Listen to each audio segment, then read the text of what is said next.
Thank you, Mr. Davis. Mr. Kelly, you're recognized. Thank you, Chairman, and I thank all of you for being here. Actually, coming from the private sector, and Mr. Kidd, I can appreciate what you're saying. It is very difficult to hire people today. It's not so much that, I worry about the idea of people are not employed. It's because some of them are unemployable.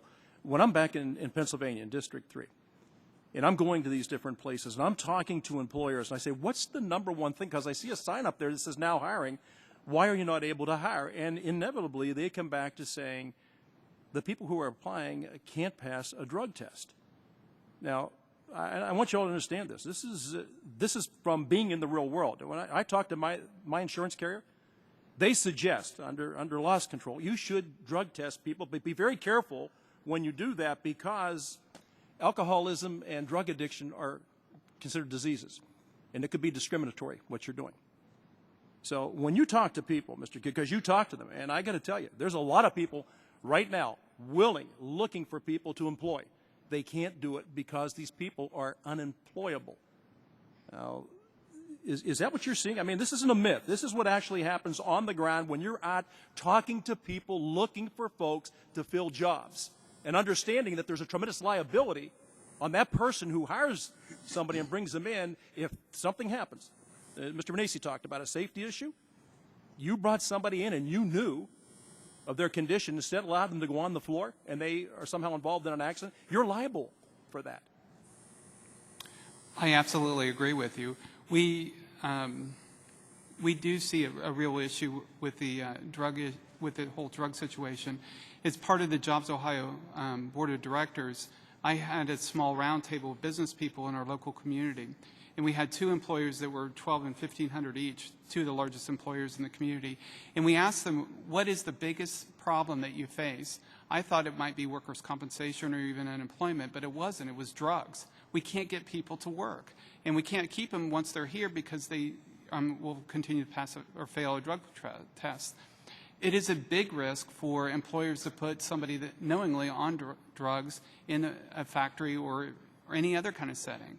And it's a dangerous situation, and it's not something that an employer is willing to take that risk. It just simply isn't. If I may make one quick statement about the drug situation, Jackson County is the largest prescription OBIT problem in the whole state. While we get some attention for other areas, Jackson's very small. It's only a county of 30,000 people. But we have 131 per capita prescriptions per person a year, which is extraordinary. So I developed a drug task force to help solve this problem. And we continue, as you pull the onion back, you see more and more and more of it. And it is a huge problem for employers. Well, and let me ask, Mr. Hobby and Senator Williams. Now, in 2012, we did the unemployment insurance reforms. It's 14 months later. You're still waiting for the regs. A lot of the states have gone out of session right now. So 14 months for the federal government. That's kind of, that's not nobody's alarmed by that because that's kind of the way these folks work. How do you proceed when you don't have the regs in place? How in the world do you begin to build a model when you don't know what the regs are going to be? And is this what you've experienced in the past? Yeah. Well, it's a problem for us in Texas. We have a legislature that's in session for about 4.5 months every other year.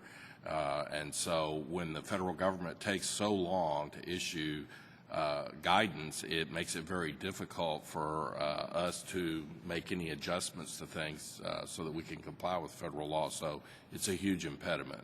Okay. Mr. Hobby.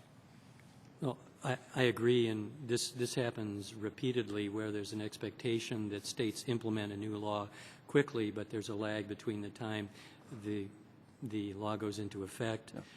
And states are expected to implement and the regulations come forth. The recent amendments to trade adjustment assistance were a good example of that. So states would very much like to have the regulations sooner, but they often don't get them. So they do what they can and they cope when the regulations finally come out. Yeah, and I would like to see the direction of the conversation go to talk about the benefits of being employed as to worrying about unemployment benefits. There's something wrong. We've got the model upside down. And Mr. Davis hit on it. Until we have a dynamic and robust economy, we're not going to get people back to work. We can have this conversation and continue to have this conversation, but until you get some certainty for the job creators to look into the future and say, oh, you know what? I'm going to make that move now. I'm going to hire these folks. I'm going to bring them in. I'm going to train them. I'm going to pay them. And I'm going to look to a brighter future. But that is the problem. I am so tired of hearing about unemployment benefits and not about the benefits of being fully employed. That's the key. And that's what we should be concentrating on. Thank you all for being here. And thank you, Mr. Chairman.